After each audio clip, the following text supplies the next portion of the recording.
اللہ الرحمن الرحیم۔ میرے ناظرین، میرے مسلمان بھائی، یہ واقعہ ہمارے حضور کا معراج پر جانے کا ہے۔ وہ کیسے گئے؟ مسجد حرام سے مسجد اقصی تک حضور براق پر گئے، اور وہ اتنا تیز رفتار تھا کہ جہاں اس کی نظر جاتی وہاں اس کا قدم بڑھتا تھا، اور اتنی سریعت کے ساتھ وہ رفتار کے ساتھ چلتا تھا۔ پھر حضور اس کی پشت پر جلوہ فروز ہے، یا 1000 کلومیٹر فی گھنٹے کی رفتار سے جہاز چلے تو کسی میں ہے ہمت کہ اس کی ننگی پشت پر بیٹھ جائے؟ ہوا کے مزاحمات ہی گوارا نہیں ہو، پرکھچ اڑ جائیں، آگ لگ جائے، اور جو کروڑوں میل فی سیکنڈ کی رفتار سے جا رہا ہے اور اس کی ننگی پشت پر بیٹھنے والا شاہ سرور کی عظمت کو ہم لوگوں کو کیا سلام کرنے کو جی نہیں کرتا؟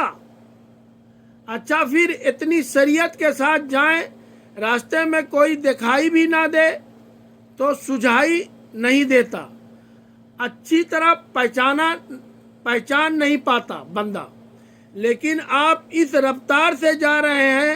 لیکن معرفت کا عالم کیا ہے کہ میں حضرت موسیٰ کی قبر کے قریب سے گزرا، میں نے دیکھا وہ قبر میں کھڑے ہو کر نماز پڑھ رہے ہیں، اور حضور ابھی وہاں پہنچتے ہیں مسجد اقصی میں، تو حضرت موسیٰ علیہ السلام پہلے وہاں سے موجود تھے، یعنی پہلے وہاں موجود تھے، یا مانے کہ یہاں بھی موجود تھے وہاں بھی موجود تھے، یا پھر یہ مانے کہ وہ پہلے چلے گئے۔ پھر کیا وہ میرے حضور سے پہلے چلے گئے؟ جواب نہیں، حضور تو اپنی رفتار سے جا ہی نہیں رہے تھے، حضور جا رہے تھے براق کی رفتار سے، اور حضرت موسیٰ علیہ السلام گئے ہیں نبوت کی رفتار سے۔ تو براق بہت سری ہوگا لیکن نبوت سے سری نہیں ہو سکتا۔ اس حضرت موسیٰ علیہ السلام سے پہلے گئے، اس سے پتہ چلا کہ موسیٰ علیہ السلام پہلے گئے، یا ایک مرحلہ مکمل ہوا، مسجد اقصی تک کا ایک مرحلہ مکمل ہوا۔ اب دوسرا مرحلہ مسجد اقصی سے لے کے پہلے آسمان تک، حضور جو گئے پہلے آسمان تک، وہ نور کی ایک سیڑھی تھی، اور یہ براق سے بھی زیادہ رفتار تھی، یا دوسرا مرحلہ تھا۔ اور پھر تیسرا مرحلہ پہلے آسمان سے لے کر کے 7ویں آسمان تک فرشتوں کے پروں پر گئے، 7ویں آسمان سے سدرہ تک جبرائیل امین کے پروں پر گئے، یہ چوتھا مرحلہ تھا۔ اور ہر مرحلہ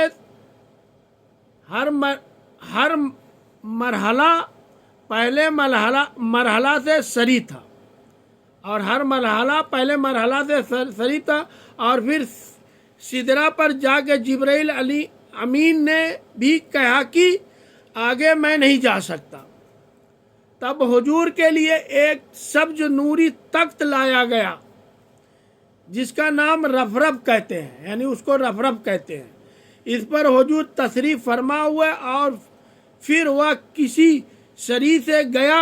ان چاروں مرحلوں سے زیادہ رفتار تھی، یعنی یہ جو پیچھے کا مرحلہ تھا اس سے زیادہ رفتار تھی۔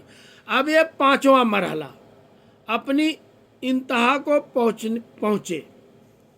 اب یہ حضور کی ذاتی رفتار نہیں تھی، ذاتی رفتار شروع ہونے لگی، اب یہ ذاتی رفتار شروع ہونے لگی ہے۔ پھر آواز آئی، پیارے رک کیوں گئے، آگے آؤ۔ حضور نے ایک قدم اٹھایا، اب پھر فاصلہ کتنا طے ہوا؟ 1 قدم۔ مسجد حرام سے لے کے مسجد اقصی تک براق نے جتنا فاصلہ طے کیا، مسجد اقصی سے لے کر پہلے آسمان تک نوری سیڑھیوں نے جتنا فاصلہ طے کیا، پہلے آسمان سے 7ویں آسمان تک، پھر وہاں سے سدرہ تک جبرائیل امین اور فرشتوں نے جو فاصلہ طے کیا، پھر اس کے بعد رفرف جہاں تک گیا، ٹوٹل ان 5 مرحلوں میں جتنا فاصلہ ہوئے، حضور کے ایک قدم اٹھنے سے اتنا فاصلہ طے ہو گیا، ایک قدم سے۔ اب یہ رفتار تھی میرے حضور کی۔ اب کوئی حساب کر کے تو دیکھے، اللہ اکبر، کوئی حساب کر کے دیکھے۔ اور پھر آواز آتی گئی، 70,000 مرتبہ آواز آئی، اور حضور کے قدم بڑھتے گئے، اٹھتے گئے، اٹھتے گئے، پھر کہاں تک پہنچے کوئی حد ہے ان کے عروج کی بلاغت سب۔ یا میرا نبی میرا نبی میرا نبی ہے،